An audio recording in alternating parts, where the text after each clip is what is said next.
The story of Mr. Wright.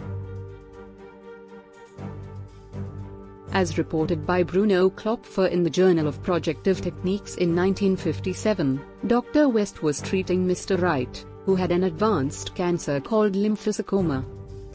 All treatments had failed, and time was running out.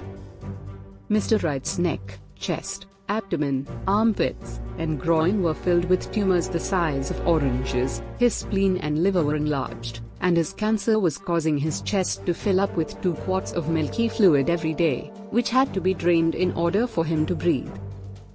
Dr. West didn't expect him to last a week, but Mr. Wright desperately wanted to live, and he hung his hope on a promising new drug called Krebiozen.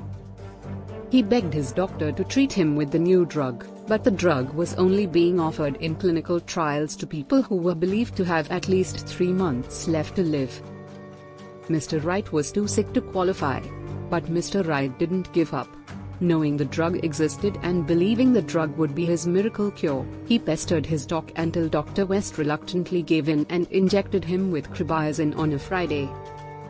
To his utter shock, the following Monday, Dr. West found his patient walking around out of bed. Mr. Wright's tumor masses had melted like snowballs on a hot stove and were half their original size. 10 days after the first dose of Krebiozen, Mr. Wright left the hospital, apparently cancer-free. Mr. Wright was rockin' and rollin', praising Krebiozen as a miracle drug for 2 months until the scientific literature began reporting that Krebiozen didn't seem to be effective. Mr. Wright, who trusted what he read in the literature, fell into a deep depression, and his cancer came back.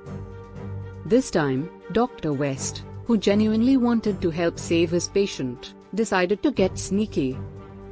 He told Mr. Wright that some of the initial supplies of the drug had deteriorated during shipping, making them less effective, but that he scored a new batch of highly concentrated, ultra-pure Krebiozen, which he could give him. Of course, this was a bold-faced lie.